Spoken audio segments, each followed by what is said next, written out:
What's going on, everyone? Welcome back to the channel. Musa Game here, and today I'm here to actually read some face-to-face with the developer's notes, as it was posted about 5 hours ago. And gotta tell you, some surprises that we actually got. Usually we don't actually see many surprises on the face-to-face with developers, but thanks to Sickity Rice, my good friend from the Discord, was able to actually tell me that, hey, like, Bert and Chuck Junkyung CJ is actually getting a rework. I was like, what are you talking about? Like, but apparently, yeah, there's a big update that's actually coming up that was revealed in this face-to-face with the developers Hot Topics Q&A April, and I think it's really worth talking about it. So let's just get right into it. So hello everyone, welcome to the another face-to-face with the developers. This is face-to-face with the developers where we ask blah blah blah. Okay, not important. Okay, the Q1. The way kingdom power is currently calculated doesn't really accurately reflect the kingdom's true strength. So, with people who have more than 150 million power only is counted only as having 150 million. All right, well, I think they're adjusting it so that it basically reflects people who have more than 150 million power.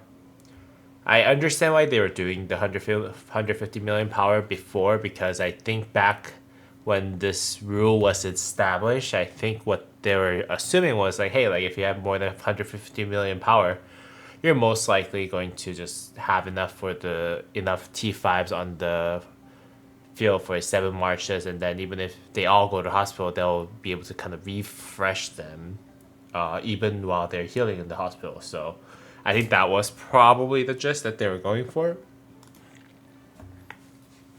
But nowadays, with so many deaths happening in one KvK, having more than 150 million power is probably important. And this is what they're basically doing. They're going to count the differential, the marginal power count for 150 million to 350 million power, and then 350 million to 500 million power.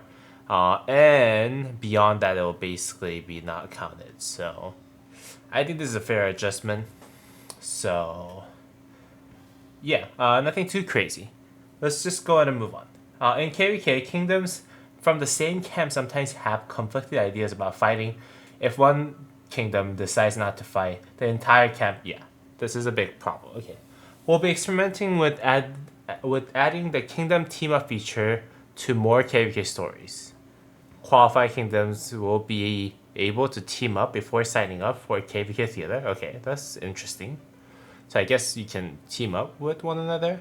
Not too sure about how this works because I was never like a really high up in a kingdom. So some things that I think kings would actually know a little better of. Nothing that I'm actually in understanding of really too much. But let's just go ahead and move on. In the current KvK meta, everyone just spams fortresses and contested provinces, which is true. It slows down the combat and makes it boring. Very, very true. So fortresses are too overpowered in my opinion, that it takes like, I think 36 hours or something like that for you to actually burn down an entire fortress if you start from the very beginning, even if it's burning the whole time. On the other hand, like flags burn down very quickly. I think like with like I think 2 burns can actually burn down the whole flag, right? Depending on what kind of technology that they have, but yeah.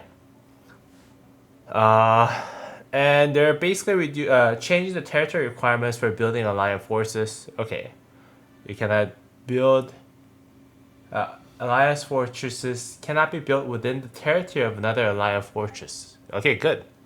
That means that you can't stack fortresses and after fortresses after fortresses. Like the wall of fortresses that people are gonna have to build are gonna get thinner. Basically, is what this is saying, which is good. So now the two alliance fortresses territory cannot overlap. That's good. And reducing the durability of alliance fortresses. This is awesome because alliance fortresses have 3 million cap alone already from the beginning of the KvK, and that itself is already pretty overpowered for the garrison side of things. And then if you can actually change the durability down to 100,000, so they're reducing it down by like 30-40%, which is I think really nice. So yeah, I think this is really, really good. Could we have an event calendar visible during the KvK that shows the exact days of when the pass is open? And they're working on it. That's good. All right, a lot of good improvements, by the way. Holy. So Rise of Kingdoms has been on fire. They've been every week on Mondays. They're releasing new content after one another, which is really, really amazing. When I have used all my troops for combat, I don't have troops available to gather runes, which causes me to miss out on the best buffs. Okay. In the updated crystal technology system, we're adding a special technology that once allows you to summon a rune of your choice near your city. Oh. Wait, what? So you can summon a rune of your choice into your city with an updated crystal technology. Wow, that's interesting. We'll be testing the new crystal technology system in a certain scenario soon. This is very interesting. All right, so I'm actually now very excited for whatever they're about to do with all those new technology now. Because like I was expecting a rune summon to be one of the alliance technology or like the crystal technology that you can do, but very, very interesting topic. Very, very interesting fact though. But let's just move on. We don't have too much details here. We can actually talk about it when we have the details. All right, Q6. Can you make the daily special offer discounts permanent or can they appear more regularly? I think they're talking about people. I think they're talking about one of those. Let's just go jump into the game. And go to shop. Yeah, they used to sell those for like $3, which was really nice. It was already really good value at $5, but recently they've been actually experimenting with different pricings for those. I think that's what those are for. But yeah, that was really good. We're planning to adjust the price of daily special offers to match the discounted price. When it will take will be announced in game. All right, cool. So this bundle will be very, very overpowered. Though it's already pretty overpowered with huge chance of getting like 10 sculptures with $3 every day. So yeah, the daily special bundles are looking really, really good. All right, well, let's go ahead and move on. In the upcoming, so acquiring armaments in season 2 is unrewarding. A lot of armaments seem useless until season conquest. Okay, this is very, very true. This is actually exclusively more true to people who are mainly infantry on the field, because infantry, like Wedge formation, is good for KvK 2 onward. KvK 2, but then again, after that, it goes straight to Arch and normal damage and pincer and all that. Smite damage meta, right? At the end of the day. But you can't really build your armaments in KvK Season 2. I think when they did allow armaments starting KvK 2, they should have actually taken this into consideration. But they didn't, so I think they're making the adjustment now. In the upcoming update, we'll be moving Takeda Shingen, Cyrus the Great, Chok Jun-gyung, and Bertrand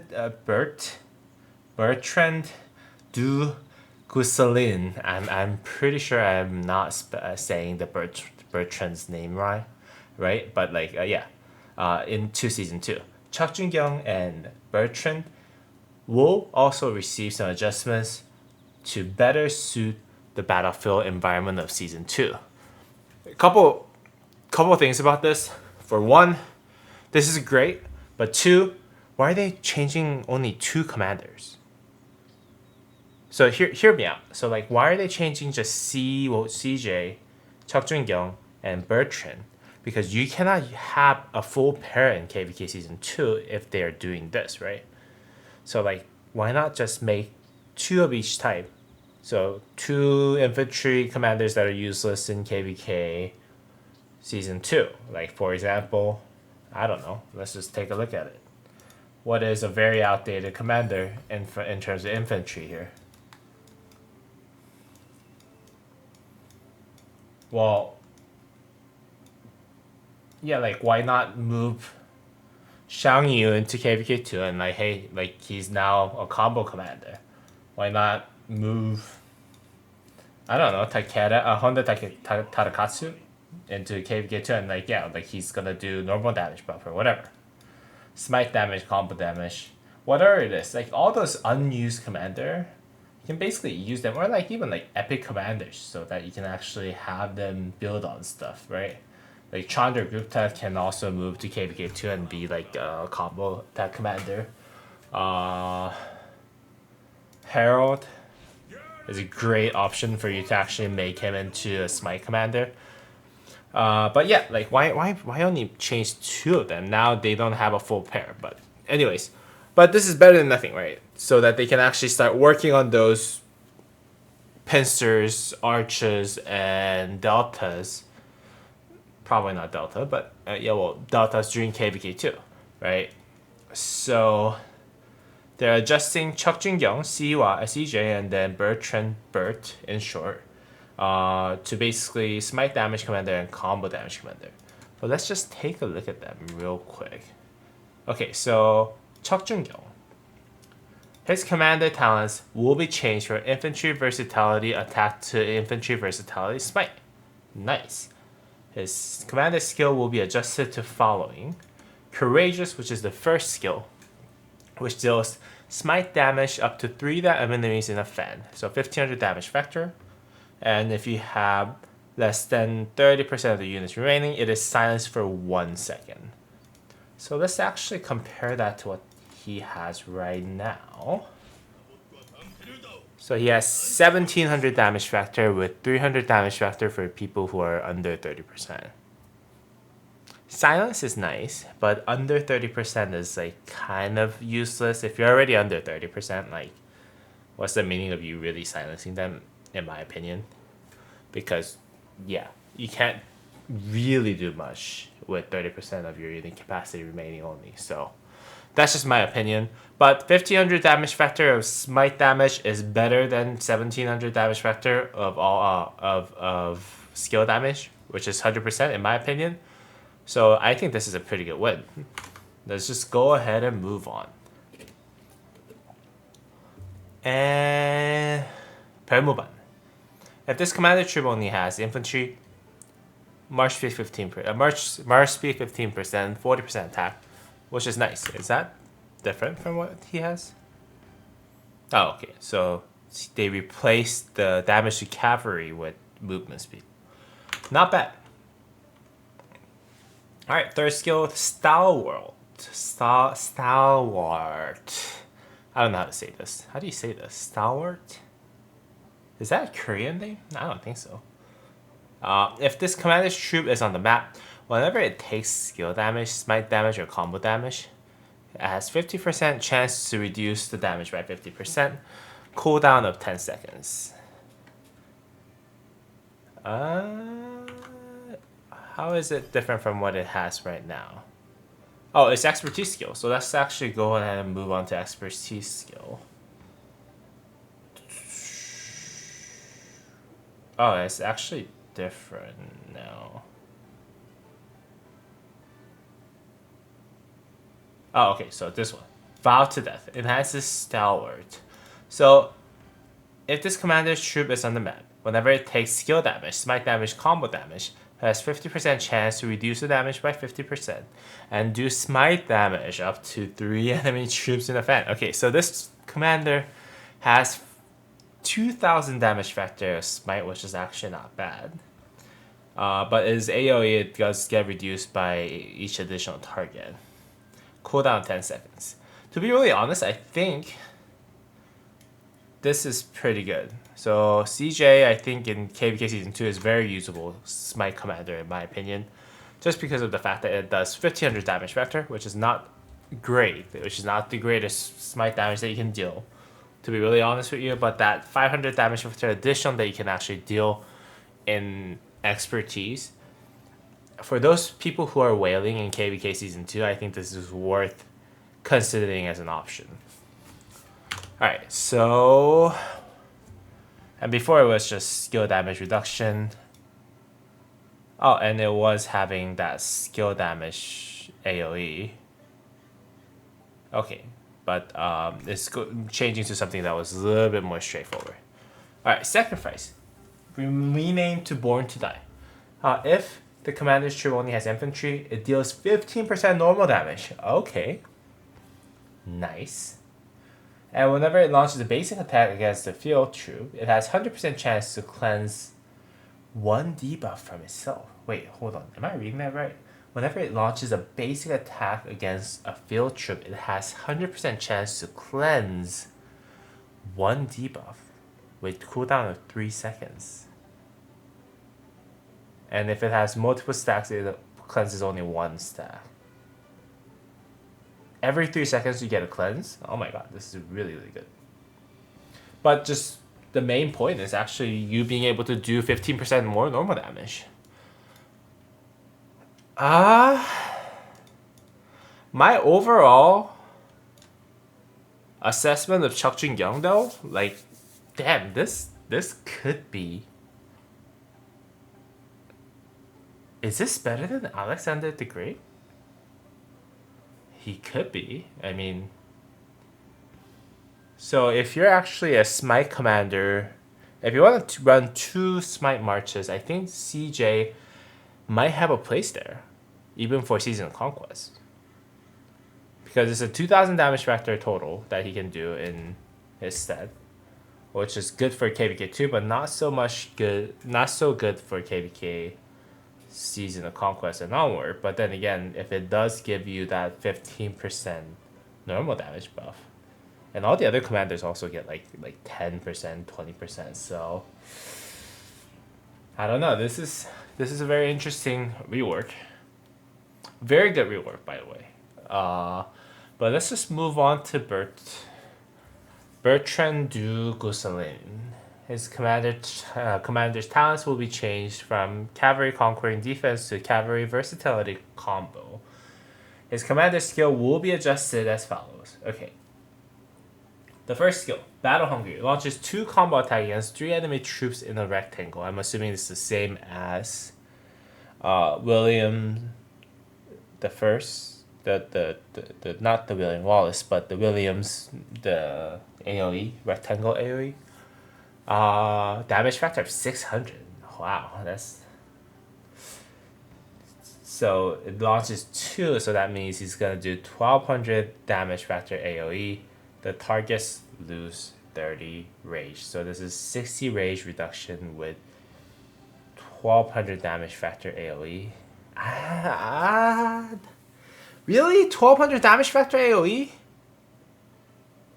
Like, I mean, at least make it on par with whatever CJ got, right? Chuk Jin-young has 1500 damage factor. This is 1200 damage factor in a rectangular.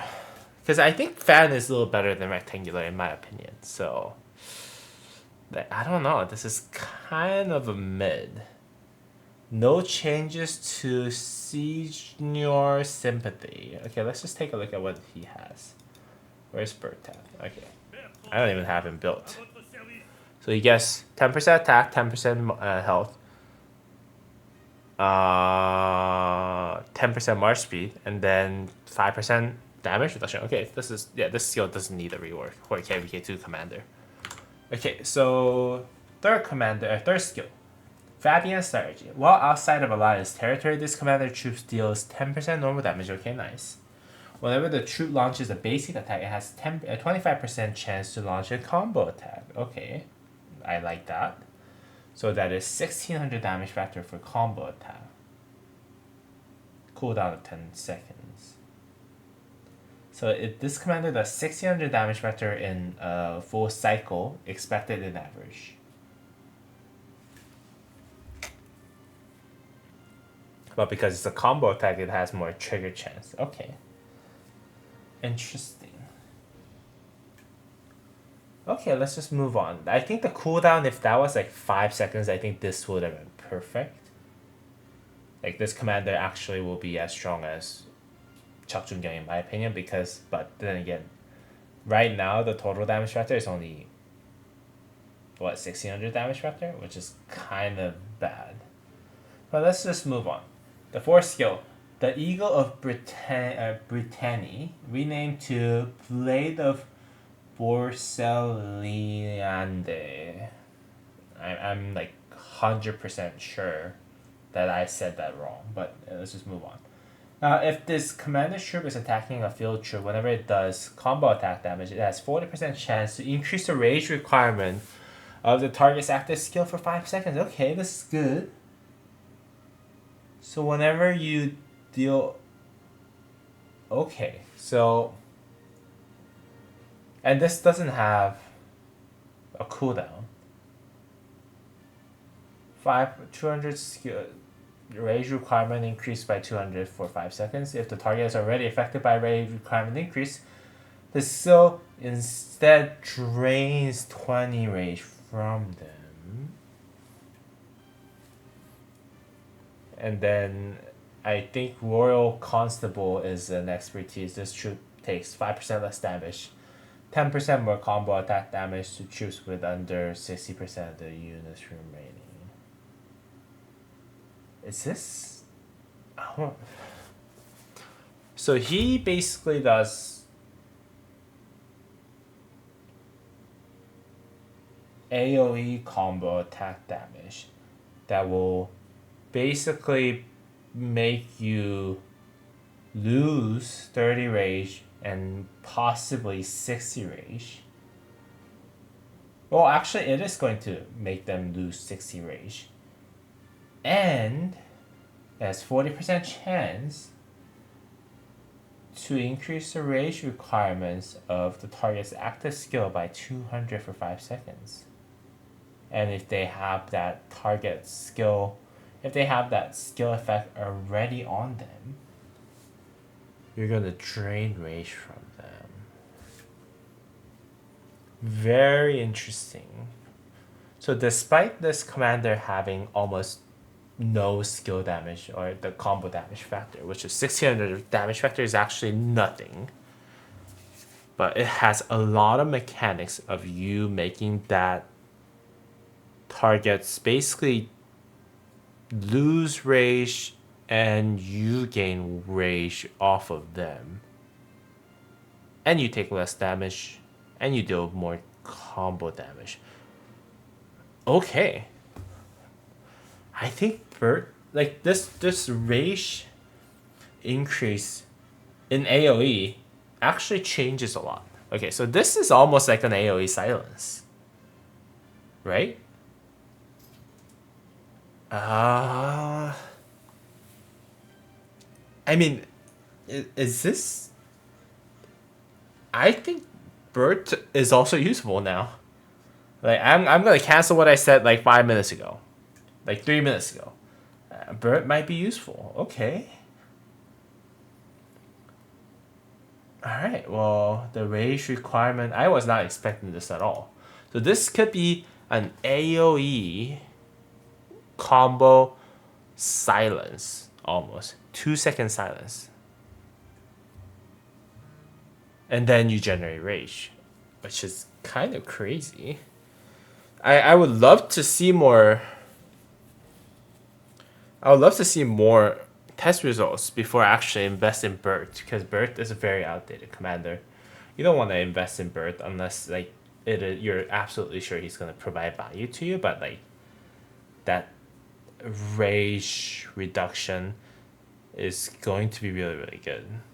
I'm still not sure about the whole damage factor of 1600 damage factor, to be really honest with you.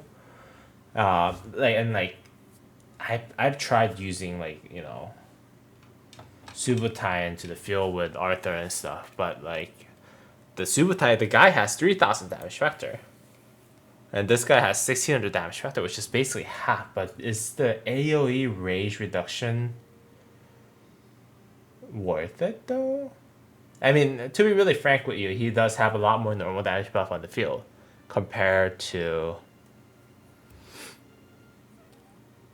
yeah, compared to Subutai. And whatever Subutai does on the field actually is not really applicable because of the fact that he has that limitation of, okay, if you're attacking something that's like stronghold, you get the full effect, but then again, if you're not, then you don't get most of it. So this could be good. I mean, Bertrand's skill set can be actually good. Okay, well, let's move on. But yeah, that's really good. I think the only thing that I must say is like, where's archers? Where's the healer? Archer healers. Did you really forget about archers all this time? I mean, like, you gotta bring someone that basically is gonna heal a lot in the field. Or is Cyrus the Great actually have heals? Like, I've never seen Cyrus the Great on the field, so like, I don't even know what he does. Where is Cyrus the Great? This is Cyrus the Great. Okay. He does AoE damage. Okay, good. March speed. Skill damage reduction. AoE again. So no healing. I don't know. Maybe Lilith has forgotten about archers, to be really honest with you, but yeah, let's take a look at it. Like, alright, well, what are the changes coming to crystal technologies? In the new crystal technology system, the unit capacity technology will be unlocked earlier. Okay, good. Allowing governors to bring their full force to bear in early battles. Okay, the new crystal technology system will allow you to focus on your strongest units. You'll be able to invest in your crystals in the unit types you prefer. Okay, that's nice. I don't need to invest in siege for me to rally with basically cavalry. That's awesome. Without needing to research technology you don't need to use. Okay, cool. Some quality of life technologies will be introduced, such as like probably the rune stuff and stuff. Okay. Are you still planning to add the armament fusion feature? After getting player feedback internally, we've decided not to add armament fusion as permanent feature. I don't even know what this is. But we'll be making following changes. Adding a guarantee mechanic for armament transmutation to ensure that after a certain number of transmutation, you're guaranteed to receive a high value attribute of the same unit type as a one of your locked attributes. Okay, this is nice, but like, what about the people who already spent so much transmutation stone, like I did? But let's just go ahead and check. Adding more ways to acquire transmutation stones and crystals. Nice. Armor fusion will be added for a limited time in the future. Armor fusion? I don't even know what that is, but alright, cool. All those updates are cool. Going forward, how often will the new formation be added? Whenever I start focusing on new formation, I worry that new formation will come out. Okay. From December 2025 to May 26th, we're planning on releasing 3 new formations focused on smite damage, skill damage, and combo damage. After that, we plan on adding new formation types every 18 months. Wait, what? From December 2025, so this is the end of this year, to May 2026, we plan on releasing 3 new formations focusing on smite damage, skill damage, and combo damage? But we already have all those. We have wedge, pincer, and combo. Delta. So we're going to get new formations at the end of the year? Why though? Why are we getting new formations if we already have smite damage formation, skill damage formation, and combo damage formation? I mean, it's nice. Like, I think eventually it's gonna be nice for all the people like me, like who are very not happy with Delta compared to Pincer. But like, why don't you just change Delta? Like, so that it actually matches the power level of Pincer. Why don't you just change, I don't know, Wedge so that it actually matches the power level of Pincer? You can't nerf pincer because already people invested a lot in it. I get it, but like, yeah, this is kind of interesting.